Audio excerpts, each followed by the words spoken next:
if the apocalypse happens tomorrow, right, and the power grid just completely fails. A terrifying thought, but yeah, I'm with you. Yeah, so imagine every cell tower on the continent goes entirely dark. Do you know what piece of technology will still be actively buzzing in the pockets of roughly 2 million people? I do, and it still honestly surprises me every time we talk about it. It's a pager, a literal old-school pager. So today we are doing a deep dive into this fascinating stack of research detailing 6 discontinued iconic gadgets from the 1990s. Right, the stuff that people surprisingly still miss and, well, in some cases actually still use. Exactly. But our mission here isn't just some, fun nostalgia trip. We are going to figure out exactly how these clunky, single-purpose plastic bricks paved the way for our modern world. And why we are suddenly longing for technology that deliberately didn't warp our attention spans. Yeah, because let's be honest here. Take a second. Just think about the smartphone you're probably using right now. Doesn't it ever just, completely exhaust you? The psychological toll of being perpetually connected is immense. We are currently carrying around a device that acts less like a tool and more like a highly demanding digital toddler. That is the perfect way to describe it. Right. Every haptic buzz and notification sliding across your screen is designed by a ruthless attention economy. It's meant to interrupt whatever you are doing. Yeah. But if we look back at the source material on these 1990s gadgets, we see a completely different paradigm. Technology back then was viewed through a lens of pure, unadulterated optimism. The 90s tech boom. The World Wide Web became publicly accessible in 1991, and suddenly computers were just everywhere. They went mainstream. It was an era of pure innovation. Tech was seen simply as a miraculous way to untether ourselves from the desk or, the living room wall. Right, just freedom. Exactly. The engineers designing these gadgets had absolutely zero foresight into the addictive social media algorithms or the mental health challenges of the 2020s. They were just trying to solve physical limitations. I love that.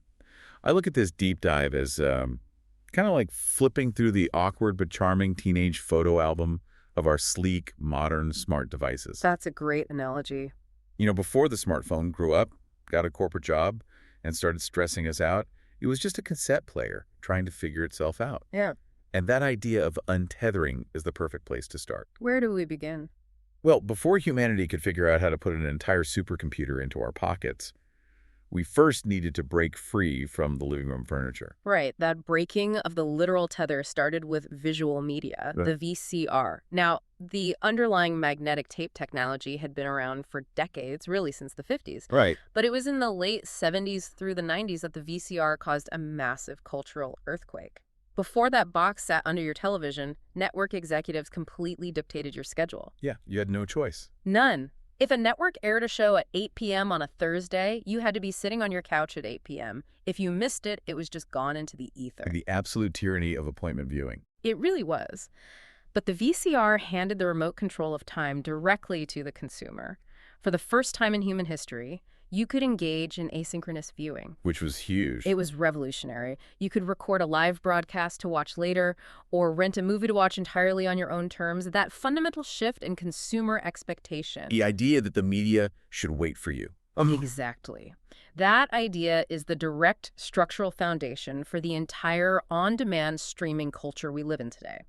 Of course, the decline started with DVDs in the early 2000s, and the final VCR wasn't made until Funai Electronics stopped in 2016, but its legacy is everywhere. Okay, let's unpack this, because I am looking at my own streaming habits right now, and I kind of want to push back on the idea that this was purely a technological win. Oh, how so? Well, was that massive, wobbly stack of plastic VCR tapes sitting next to the TV basically just the slow, clunky grandfather of the modern Netflix choose-your-own-adventure algorithm? That's an interesting way to frame it. Right, because I have to ask, wait, is that actual intentionality we're nostalgic for, or are we just looking at bad tech through rose-tinted glasses? I think you're getting at. I remember driving to the video store in the pouring rain, paying $3 in late fees, and fighting with a tracking dial just to watch a blurry movie.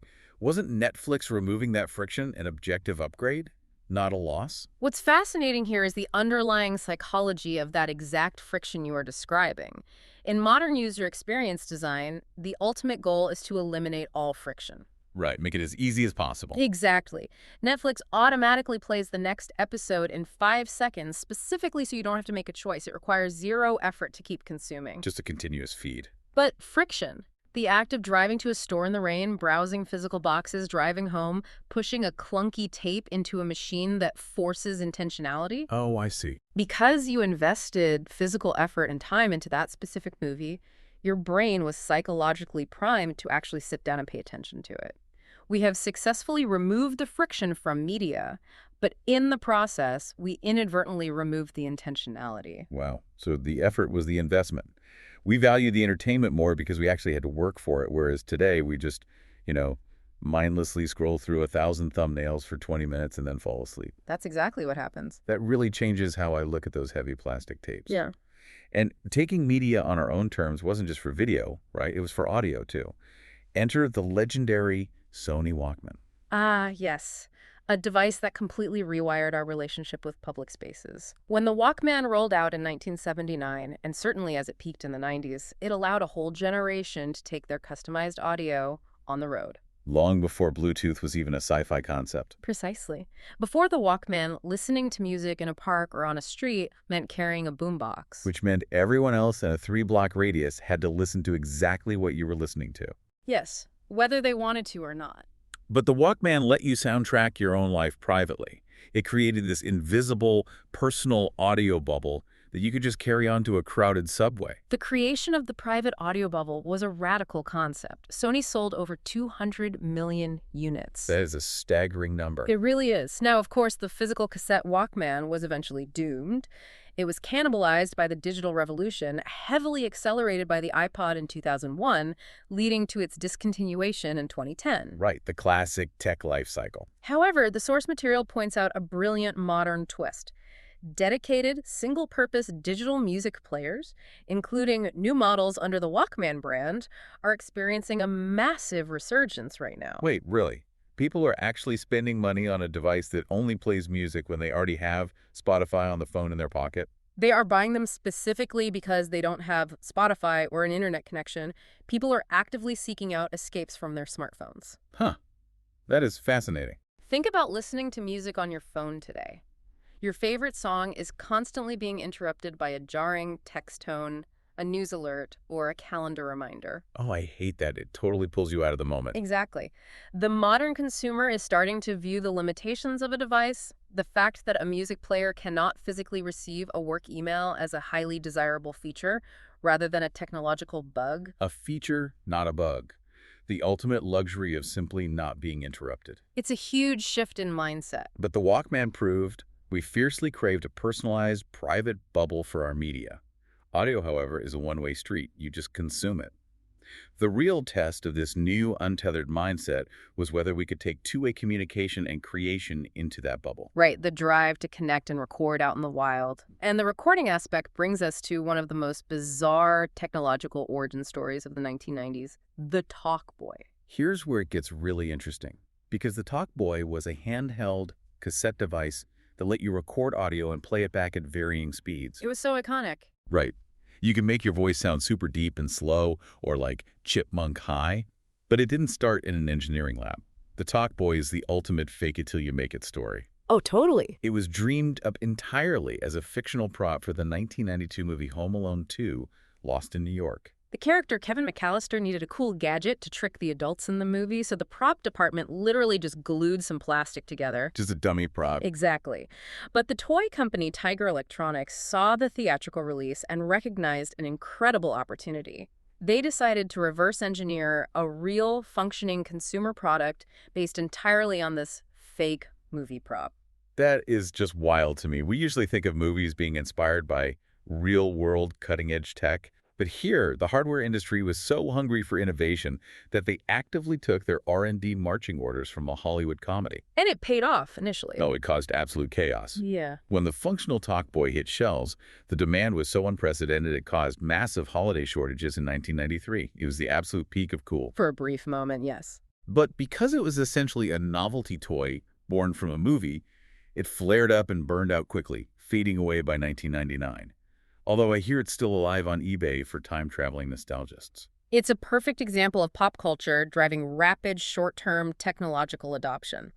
But parallel to that flash-in-the-pan novelty was a much more serious structural evolution in portable communication. Oh, definitely. A device that was the exact opposite of a toy, the pager. The ultimate 90s status symbol. If you had a pager clipped to your belt, you were either a doctor saving lives, a very busy drug dealer, or the most popular kid in high school. Those were the three demographics, yes. You would feel that heavy buzz, look down at the tiny LCD screen, see a phone number or a numeric code, and then you had to go physically hunt down a payphone to call them back. The friction we were talking about earlier. But while they peaked in 1994 with roughly 61 million users, the foundational blueprint for the pager is shockingly old. Oh, how old are we talking? Well, the Detroit Police Department actually implemented a rudimentary one-way radio communication system in their squad cars back in 1921. 1921, that's incredible. And it goes further. Later, in 1949, an inventor named Al Gross patented a telephone pager system that was specifically adopted by a Jewish hospital in New York City. The first real consumer model didn't hit until the 1964 Motorola Pageboy 1. You know, a hospital environment makes total sense for the genesis of this. Yeah. You have life or death situations where you need to reach a specific doctor immediately, but they are constantly roaming between floors and wards. Exactly. From its very inception, the pager was designed as vital, unbreakable communication infrastructure. It wasn't about chatting back and forth. Right, no text thread. It was about the critical transfer of a single data point. I need you now. The general public mostly abandoned them when Motorola stepped away from the pager business in 2001. Right. Yeah. Trading them in for flip phones and eventually smartphones. Yes, the market moved on. But this brings me back to the fact that completely blew my mind in the research. 2 million people still use pagers today. So I have to challenge you on this. Did we make a massive mistake by completely abandoning this technology for fragile cell phones that, drop a call the second you step into an elevator or a concrete parking garage? I love that you brought this up. This raises an important question about how we evaluate what makes technology good. We have a terrible habit of conflating newer with more reliable. Guilty as charged. Let's look at the actual mechanism of how these two networks operate. Cellular networks rely on highly complex overlapping towers passing data packets back and forth. Right. When a major crisis hits, say a natural disaster or a massive power outage, everyone grabs their smartphone at the exact same time. The cell network is like a massive multi-lane highway where everyone slams on their brakes at once. The system completely gridlocks. The network gets overloaded, and your $1,000 phone is essentially a glowing brick. Precisely. Pager networks, on the other hand, operate on completely different, much simpler VHF and UHF radio frequencies. To use the metaphor, a pager network is like a dedicated single-lane dirt road. Dirt road. Yeah, it's not fancy, you absolutely cannot drive a Ferrari on it, but it never, ever gets jammed. Furthermore, those specific radio frequencies penetrate thick, concrete hospital walls and underground structures vastly better than cellular signals. Oh, wow. Didn't realize that. The fact that emergency responders, surgeons, and nuclear engineers still rely on them is a profound reminder that older, simpler technology is frequently the superior engineering solution for a specific critical problem. The single-lane dirt road. That perfectly explains why they are still buzzing away. Yeah. So, looking at our 90s timeline, we had portable media giving us the private bubble of the Walkman. We had portable communication giving us the unbreakable dirt road of the pager. Right. But we still didn't have the brain.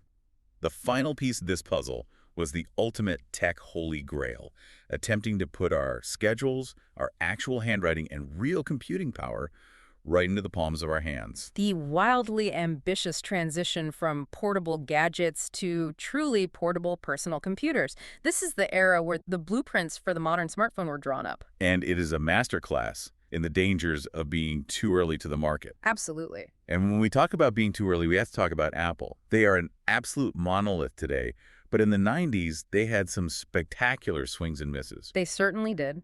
The most famous one from our sources is the Apple Newton Message Pad, which launched in 1993. This was a heavy, handheld computer with a stylus.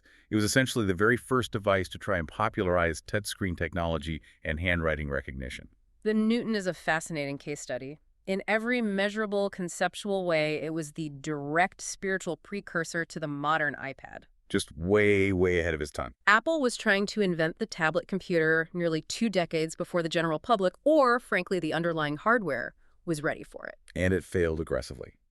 Steve Jobs actually canceled the entire Newton product line when he returned to Apple in 1998. It just couldn't survive. The article notes it was doomed by an insanely high price tag and the fact that its flagship feature, the handwriting recognition, was famously mocked on shows like The Simpsons for translating normal English into absolute gibberish. Eat up, Martha. Exactly. So what does this all mean? If the Newton had touchscreens and handwriting tech back in 1993, wasn't Apple actually just competing with its own future self rather than competing with the other gadgets of the 90s? If we connect this to the bigger picture, you're hitting on the mechanical realities of early silicon chips. The sheer optimism of the 1990s tech boom encouraged wild swings like the Newton. Yeah, they really went for it. The vision of the Newton was seamless, natural interaction. It tried to learn the chaotic, unpredictable mess of human cursive. But analyzing the unique loops and slants of a million different handwriting styles requires massive computational processing power. Which they just didn't have in 1993. Not even close. The silicon chips of that era simply could not cash the checks that Apple software division was writing. The friction of constantly correcting the device's mistakes was too high for the average user. It was a genius idea trapped in primitive hardware. And while Apple was swinging for the fences and struggling with the Newton, another company came along, looked at the problem, and solved it by completely flipping the script. The Palm Pilot. Yes, the Palm Pilot. Released in 1996, the Palm Pilot succeeded precisely because it abandoned the Newton's ambition of being a full computer. It was laser-focused on daily utility. It was essentially your leather-bound executive day planner, digitized. But it also had a stylus and a touchscreen. How did it avoid the handwriting gibberish problem that killed the Newton? By lowering the computational burden, Palm Pilot succeeded because it didn't try to learn your writing. It forced you to learn its writing. Wait, what do you mean? They introduced a simplified alphabet called graffiti. To write the letter A, you had to learn to draw a very specific single stroke that the Palm Pilot's basic processor could easily recognize without fail. That is brilliant. Instead of the computer doing the hard work of learning human behavior, they trained the humans to act a little more like computers. Exactly. It's a fascinating compromise. And people happily learned it. Palm Pilots achieved absolute dominance in the corporate world at the turn of the millennium. You could seamlessly tap through your contacts, your calendar, and eventually, on later models, get basic internet access. But as the source notes, Palm completely shut down by 2011. Right. What happened? Well, as the 2000s progressed, the ruthless tech consolidation of that decade began. The modern consumer didn't want to carry a cell phone in one pocket, a Walkman in the other, and a Palm Pilot in their briefcase. We demanded convergence. Yes. The iPhone and early Android devices arrived and essentially swallowed all of these separate functions into one single slab of glass. Palm tried to pivot to making their own cell phones, but they just couldn't compete with the new smartphone monoliths. It's the brutal circle of digital life. The sheer optimism of the 90s created these bold, weird, standalone devices, but the ruthless efficiency of the 2000s weeded out anything that hadn't yet perfected its user experience or wasn't an all-in-one super device. It really was a culling. Which brings us full circle. We've traced this incredible journey from the very first one-way radio in a 1921 Detroit police car to the massive 90s cultural boom of Walkmans and Palm Pilots, all the way to the final quiet death of the last VCR manufactured in 2016. When we look at these discontinued devices, we aren't just looking at dead plastic and silicon. We are looking at the specific stepping stones of human behavior. Yeah, that's so true. Each gadget solved one specific problem. Whether it was untethering our media schedules, creating portable communication dirt roads, or digitizing our personal organization. Every single one of those solutions eventually got absorbed and weaponized by the modern smartphone. And that is exactly why, if you're sitting there listening to this and feeling totally overwhelmed by the glowing screen in your pocket, it makes perfect sense why you might be nostalgic for this clunky era of tech. Absolutely. It's a natural reaction. You aren't just missing the physical feeling of pushing a tape into a VCR or sliding a Talkboy into your backpack. You are grieving the boundaries those devices inherently provided. The boundaries are key. A Walkman only played music. A pager only sent numeric alerts. They couldn't doomscroll Twitter, they couldn't track your location, and they didn't demand your complete undivided psychological attention 24 hours a day. Understanding this history helps us think critically about what we want from our devices today. The technological constraints of the 1990s inadvertently protected our attention spans. They forced intentionality. Because they couldn't do anything else. Right. By looking backward at how we used to interact with these single-purpose tools, we might actually figure out how to demand healthier digital boundaries from the all-in-one supercomputers we carry today. I think that's the ultimate takeaway. And it leads you, the listener, with a brand new concept to really mull over. Based on the fact that 2 million people are fiercely holding on to the single-lane dirt road of their pagers, and a whole new generation is buying dedicated Sony Walkmans just to escape their notifications. It makes you wonder what's next. It really does. What if the ultimate luxury status symbol of the near future isn't owning the absolute newest, most connected folding smartphone? What if the greatest flex of the next decade is having the sheer privilege and the professional freedom to carry a device that only does one single thing at a time? Something to think about the next time your phone demands your attention.